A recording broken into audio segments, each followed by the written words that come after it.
بسم الله الرحمن الرحيم اللهم صل على سيدنا محمد وعلى آل سيدنا محمد وبارك وسلم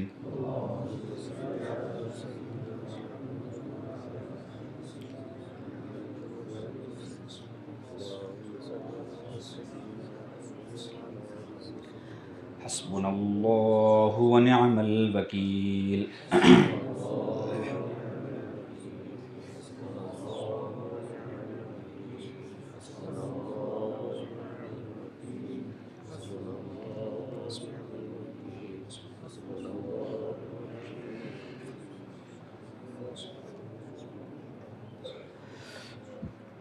اللهم صل على سيدنا محمد وعلى آل سيدنا محمد وبارك وسلم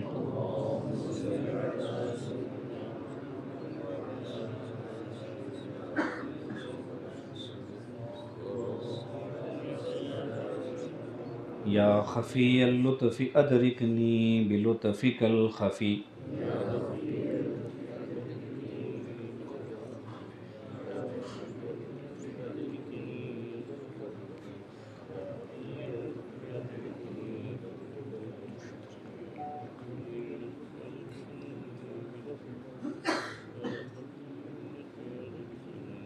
اللهم صل على سيدنا محمد وعلى آل سيدنا محمد وبارك وسلم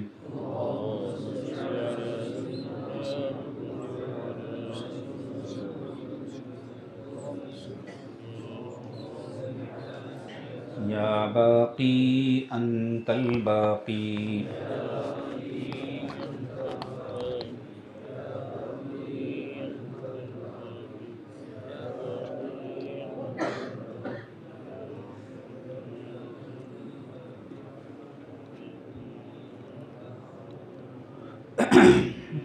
اللهم صل على سيدنا محمد وعلى آل سيدنا محمد وبارك وسلم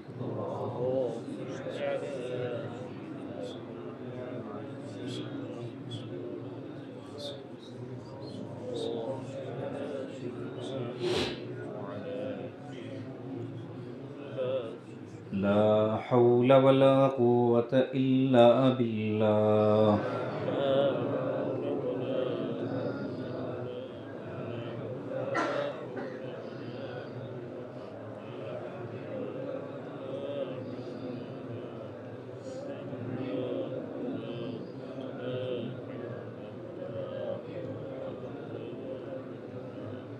اللهم صل على سيدنا محمد وعلى آل سيدنا محمد وبارك وسلم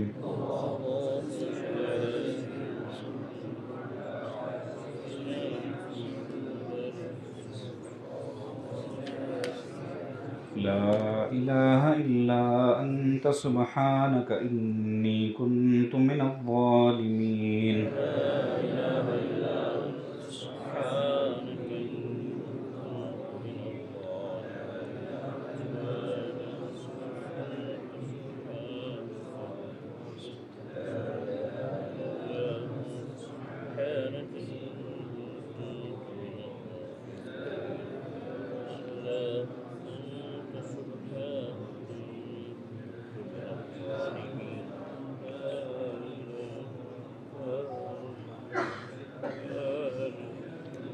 اللهم صل على سيدنا محمد وعلى آل سيدنا محمد وبارك وسلم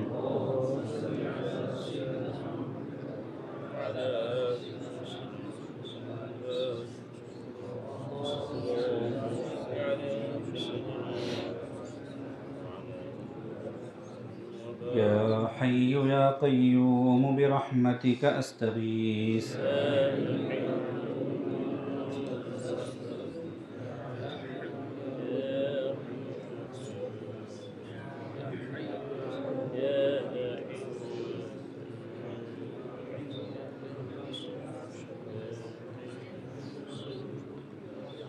اللهم صل على سيدنا محمد وعلى آل سيدنا محمد وبارك وسلم.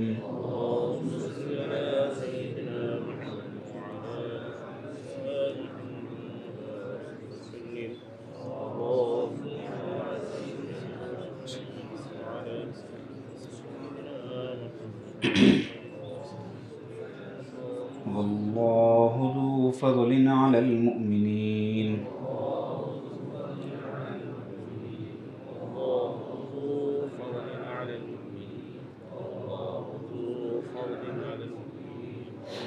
اللهم صل على سيدنا محمد وعلى آل سيدنا محمد وبارك وسلم.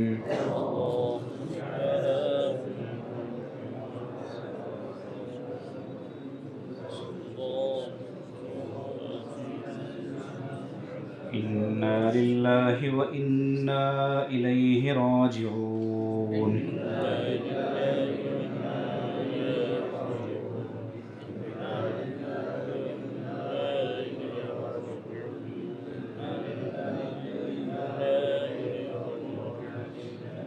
اللهم صل على سيدنا محمد وعلى آل سيدنا محمد وبارك وسلم.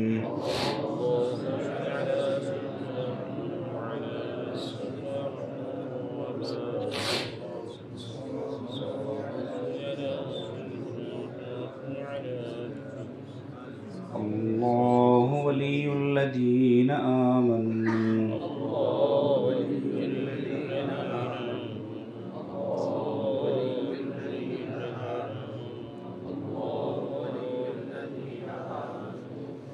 اللهم صل على سيدنا محمد وعلى آل سيدنا محمد وبارك وسلم.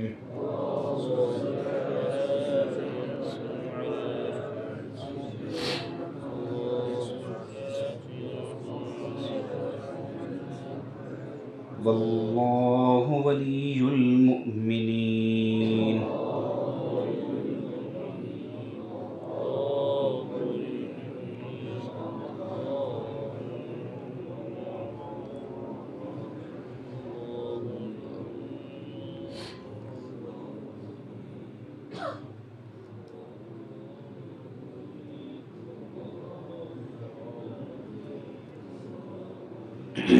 ہمارے کئی سالکین کو یہ شبہ ہوتا ہے اور وہ پوچھتے بھی ہیں میسج کے ذریعے ہو یا ملاقات پر، فائدہ نہیں ہو رہا. ایک عام سوال ہے، فائدہ نہیں ہو رہا. ویسے ماشاءاللہ بہت کم تعداد ایسا کہنے والوں کی، لیکن ہے. اس لیے ہم نے سوچا کہ اس کی وجہ بتائیں. مراقبہ بھی کر رہے ہیں، جڑے ہوئے بھی ہیں، رابطہ بھی ہے، آتے جاتے بھی ہیں، چلنا بھی چاہتے ہیں، لیکن ان کو احساس نہیں ہو رہا کہ کہاں گڑبڑ ہو رہی ہے اور کون سا بریکر ہے جو اٹک رہا ہے. اس کی ایک وجہ تو یہ ہوتی ہے کہ نیت میں خرابی ہوتی ہے. نیت صحیح نہیں ہوتی. ہماری نیت صرف یہ ہونی چاہیے کہ اللہ پاک کا صحیح معنوں میں تعلق نصیب ہو جائے. ایسا تعلق کہ اللہ پاک ہم سے راضی ہو جائیں. بس اس کے علاوہ اور کوئی چیز مقصود نہیں ہونی چاہیے. اور ایسے ہی تعلق کے مل جانے کو نسبت کا ملنا کہتے ہیں. لوگوں کے ذہن میں یہ غلط فہمی ہے کہ نسبت کے ملنے کا مطلب ہے خلافت کا ملنا. یہ غلط بات ہے. نسبت کے ملنے کا مطلب ہے اللہ کا ایسا تعلق نصیب ہو جانا کہ اللہ کی رضا نصیب ہو جائے، پھر وہ بندہ اللہ کا اور اللہ اس کے ہو جائے. وَهُوَ مَعَكُمْ أَيْنَمَا كُنْتُمْ، وہ تمہارے ساتھ ہے جہاں بھی تم رہو. یہ نعمت اسے نصیب ہو جائے. تو نیت صحیح کرنا. نیت غلط ہوتی ہے تو مسائل کھڑے ہوتے ہیں، اور اب اس کو معلوم ہی نہیں ہے کہ میری نیت خراب ہے، یا اس کا ذہن نہیں جا رہا ہے کہ میں نے اپنی نیت خراب کر رکھی ہے اس لیے ایسے ہو رہا ہے. تو ٹٹولو اپنی نیت کو روزانہ کے اعتبار سے کہ کیوں بیعت ہو، کیوں ذکر کر رہے ہو، کیوں یہ سب ہو رہا ہے. آ رہی بات سمجھ میں؟ پھر اپنی نیت کو درست کرو تو انشاءاللہ فائدہ ہونا شروع ہو جائے گا. کبھی ایسا ہوتا ہے کہ نیت بھی صحیح ہوتی ہے، عمل بھی صحیح ہوتے ہیں، سب کچھ ٹھیک ہوتا ہے، لیکن انا کا مسئلہ کہیں جو ہے آپ کو لیٹ ڈوب رہا ہوتا ہے. جیسے مثال کے طور پر آپ کو کسی کا حق واپس کرنا چاہیے تھا لیکن آپ نے کیا نہیں، اور آپ نے یہ سوچا کہ میں کیوں واپس کروں، میں نے تو اپنا حق وصول کیا ہوا ہے، اگرچہ آپ نے وہ جائز طریقے سے وصول نہیں کیا، جبکہ آپ نے وہ جائز طریقے سے وصول نہیں کیا ہے. کیونکہ کوئی آپ کا حق دبا لے تو آپ اس کا حق دبا لے، یہ طریقہ نہیں ہے اسلامی طریقہ، شرعی طریقہ. آپ اپنی جگہ پر گناہ گار ہوں گے، وہ اپنی جگہ پر گناہ گار ہوگا. بہت سارے لوگ یہ کرتے ہیں، عدلے کا بدلہ سوچتے ہیں کہ اس نے میرا حق مارا تھا میں بھی مار دوں گا اس کا حق، حالانکہ یہ غلط ہے. تو یہاں انا کا مسئلہ آ کے اٹک گیا کہ میرے ساتھ اس نے ایسے کیا، میں بھی کر رہا ہوں، کون سا غلط کام کر رہا ہوں. تو حقوق العباد کی معافی اس وقت تک نہیں ہوگی جب تک آپ اس متعلقہ بندے سے معافی نہ مانگ لیں. اس لیے آپ کو ذکر کا فائدہ نہیں ہوتا ہے. فائدہ ہو رہا ہوتا ہے لیکن اللہ پاک اسے اسٹور کر کے رکھے ہوتے ہیں، اور جیسے ہی یہ بریکر آپ پار کر جاتے ہیں وہ سارا فائدہ ایک دن میں مل جاتا ہے. ایسی بھی کئی مثالیں. بعضوں کو ہم نے متوجہ کیا ان کے کسی گناہ کی طرف، تو انہوں نے وہ معاملے کو حل کر لیا، تو ایک ہفتے کے اندر اندر ان کو وہ فائدہ پہنچا جو پچھلے 1 سال 1.5 سال میں نہیں ہوا. تو اسٹور کر کے رکھے ہوتے اللہ تعالیٰ وہ فائدہ، لیکن ملتا کب ہے؟ وہ بریکر پار کرنے کے بعد ملتا ہے، اس سے پہلے نہیں ملتا. تو کبھی ایسا ہو جاتا ہے. کبھی یہ ہوتا ہے کہ شوہر صاحب ہر جگہ اچھے ہوتے ہیں، بیوی کے ساتھ ظالم ہوتے ہیں، بیوی کی آہیں لے رہے ہوتے ہیں، اس کو رلا رہے ہوتے ہیں، وہ روزانہ رات میں روئے بغیر سوتی نہیں ہے، اور یہ سمجھ رہے ہیں کہ وہ اپنے کیے کا بھگت رہی ہے، وہ نافرمان ہے، وہ ایسی ہے ویسی ہے، میں اس کے ساتھ جو کر رہا ہوں وہ صحیح کر رہا ہوں، اس کو پتہ ہی نہیں کہ شوہر کس کو کہتے ہیں. آپ سمجھ رہے ہیں میں صحیح ہوں، جبکہ وہ اگر غلط ہے تو آپ بھی غلط ہو جائیں، یہ تو اور غلط ہے. اب جو بندہ ایسا ہوگا اس کو بھی مراقبے سے فائدہ نہیں ہو سکتا. اور وہ اگر یہ غلط فہمی ہے کہ مجھے بیعت ہوئے 2 سال ہو گئے مجھے کوئی فائدہ نہیں ہو رہا، کلہاڑی آپ نے اپنے پیر پر خود ہی ماری ہوگی. آپ کو اپنی بیوی سے معافی تلافی کرنی ہوگی، معاملہ سدھارنا ہوگا، پھر جب اس کی دعا لیں گے تو گاڑی آگے بڑھے گی. اب یہ پتا مارنے والا کام ہے، اور ظاہر سی بات ہے تصوف و سلوک میں یہی سکھایا جاتا ہے اپنی آنکھ کو ذبح کرو، مارو پتے کو، چاہے بچوں کے سامنے مارنا پڑے چاہے اپنی بیوی کے سامنے. اپنے آپ کو ذبح نہیں کرو گے، یعنی اپنی میں کو، اپنی انا کو، اپنی خودی کو جب تک اللہ تک نہیں پہنچ سکتے. کبھی یہ وجہ بن جاتی ہے، کبھی کسی رشتہ دار سے کسی دوست سے دل میں کینہ ہوتا ہے، کینہ والے کی طرف اللہ کی رحمت کی نظر پڑتی ہی نہیں، نمازی قبول نہیں کرتے اللہ پاک اس کی. ماں باپ کا نافرمان ہے، شب قدر میں مغفرت نہیں ہوتی اس کی. شرابی ہے، شب قدر میں مغفرت نہیں ہوتی اس کی. حرام کھانے والا ہے، سود خور ہے، 2 سال سے مراقبہ کر رہا ہے، کیا خاک فائدہ ہوگا اس کو. رشوت خور ہے، رشوت کے بغیر اس کا پیٹ نہیں بھرتا، وہ مراقبہ کر لے وہ کچھ بھی کر لے اسے کیا فائدہ پہنچے گا. تو مشتبہ آمدنی اس زمانے میں بہت عام ہے، مشکوک آمدنی، حلال ہے کہ حرام ہے. کئی لوگ اس میں مبتلا ہیں. جن کا اس طرح کا کوئی بھی مسئلہ ہوگا وہ مراقبے سے صحیح معنوں میں فائدہ نہیں اٹھا سکتے. آ رہی ہے بات سمجھ میں؟ اب اگر آپ ہمت ہار جائیں کہ اگر ایسا ہے تو پھر بیعت ہونا ہی بیکار، یا بیعت ہو گئے ہیں تو ہم ریزائن دے دیں گے، یا آج سے ذکر چھوڑ دیں گے، تو اگر ہم پہلے بیوقوف تھے تو اب مہا بیوقوف بن جائیں گے. کیونکہ یہ علاج نہیں ہے نا. علاج کیا ہے؟ مرض کو ختم کرنا ہے کہ علاج کو روکنا ہے؟ بتاؤ. مرض کو ختم کرنا علاج ہے، علاج کو روکنا علاج تھوڑی ہوتا. تو اس کا علاج یہ ہے کہ ہم ذکر نہ چھوڑیں، بیعت نہ چھوڑیں، چلتے رہیں، اور دھیرے دھیرے شیخ سے پوچھ کر کہ میرا یہ معاملہ اٹکا ہوا ہے اس کو میں کیسے سولو کروں.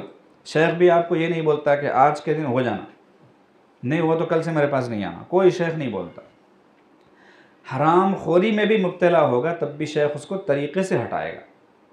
کتنے بینک کی نوکری والے ہیں، کتنے فلاں ہیں جو آ کے پوچھتے ہیں کیا کرنا، کہتے ہیں چلتے رہو، کوئی دوسرا ڈھونڈو، ملازمت ڈھونڈو یا پھر بزنس تلاش کرو، کہیں سیٹ ہو جاؤ پھر یہ چھوڑ دینا. ایک دم سے نہیں چھوڑوا دے کہ بھوکوں مرے. کئی بچے ہیں جو کہتے ہیں کہ ہمارے گھر میں الیکٹریسٹی کی چوری ہوتی ہے. اب آپ کے پاس آگے پتہ چلا کہ یہ چیز غلط ہے، لیکن ہمارے گھر میں ایسے ہی ہوتا، ہمیں کیا کرنا چاہیے؟ سوچنا چاہیے ان ماں باپ کو کہ جنہیں بڑھاپے تک ایسا سوچنے کی توفیق نہیں ہوئی، اور ان کے جوان بچوں کو الحمدللہ دینی صحبتوں کی برکت سے، نیک صحبتوں کی برکت سے توفیق ہو رہی ہے۔ کیا یہ چیز کافی نہیں ہے صحبتوں کی اہمیت کو بتانے کے لیے؟ اب وہ پوچھتا ہے کہ میں اس گھر میں رہوں کہ چلا جاؤں، کیا کروں، اسی الیکٹریسٹی سے بڑھتا ہوں، اسی لائٹ میں رہتا ہوں، اسی فین سے فائدہ اٹھاتا ہوں۔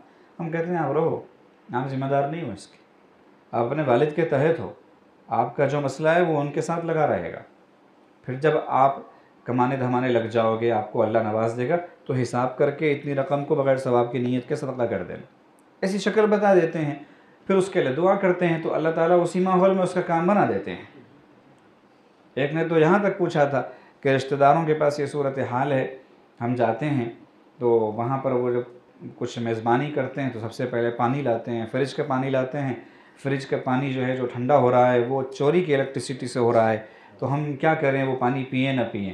یہ پوچھنے والا غیر عالم ہے، کالج کا بچہ ہے۔ تو ایسی سوچ اور فکر پیدا ہو جاتی ہے ماشاءاللہ۔ تو کبھی کبھار اس طرح کے کچھ گناہ ہوتے ہیں جن میں اٹکے ہونے کی وجہ سے مسئلہ اٹکا ہوتا ہے، اس لیے پوچھ لیا کریں، انشاءاللہ فائدہ ہو جائے گا۔ اور اکثر ایسا ہوتا ہے کہ شرما شرمی میں نہیں بتاتے، اور جب کھل کے بتا دیتے ہیں تو شیخ ایک اف بولے بغیر آپ کو سولوشن بھی بتاتا ہے اور ساتھ ہی ساتھ دعا کرتا ہے۔ جو ڈاکٹر حضرات بے وجہ کے کیا لکھتے ہیں ٹیسٹ، کوئی اگر ڈاکٹر ہوگا ہمارے مریدین میں سے، سالکین میں سے، تو سمجھ لے، لفظ مرید اس لیے بولنا پڑتا ہے کہ وہ بولے تک نہیں سمجھتے، سالکین بولے تو سمجھتے کوئی اور مخلوق ہے ملائکہ کی طرح، کیونکہ نہیں معلوم نا ان کو، تو مرید بولنے پہ سمجھتے ہیں، تو کیا کریں؟ ہمارے حضرت جی دامت برکاتہم تو تواضع کے اس مقام پر ہیں کہ وہ اپنے دوست کی تعبیر اختیار کرتے ہیں، ہمارے دوست۔ اب یہاں ہمارے دوست بولے تو وہ آ کے گلے میں ہاتھ ڈالیں گے، تھوڑا ماحول کے اعتبار سے چینج کرنا پڑتا ہے۔ تو جو لوگ ڈاکٹر ہیں اور بغیر کسی وجہ کے ٹیسٹ لکھتے ہیں، ضرورت نہیں ہوتی، ان کی کمائی مشکوک ہے، صاف بات ہے۔ کبھی کبھی حرام بھی ہو سکتی ہے کہ آپ نے وہ پیسے ناجائز اٹھائے ہیں اور آپ کو اس کا خمیازہ بھگتنا پڑے۔ حالانکہ ڈاکٹر انتہائی معتبر پیشہ ہے، خدمت خلق کا پیشہ ہے، بہت ہی وائٹ کالر جاب ہے، لیکن وہ بھی کبھی حرام ہو جاتی ہے۔ اب ظاہر سی بات ہے اس کو مراقبے سے کیا فائدہ ہوگا؟ ایک تاجر ہے، دھوکہ دے کے تجارت کر رہا ہے، پوری تجارت اس کی جھوٹ کی ہے، اس کو معلوم ہے کہ میں جھوٹ بول رہا ہوں، جھوٹ بول کے کما رہا ہے، مشکوک ہو گئی تجارت، کبھی حرام بھی ہو سکتی ہے، ناجائز بھی ہو سکتی ہے۔ تو یہ سب وجوہات ہوتی ہیں جن کی وجہ سے مراقبے کا صحیح معنوں میں فائدہ نہیں ہوتا، اس لیے بتانا چاہیے، بتا کے علاج پوچھنا چاہیے، دعا کروانی چاہیے، پھر انشاءاللہ کام بن جاتا ہے۔ تو یہ ہمارا معمول ہے، کوئی نہ کوئی اہم بات ہوتی ہے تو وہ آخر میں بتا دی جاتی ہے۔ مجھے اعلان ہے کہ نہیں ہے؟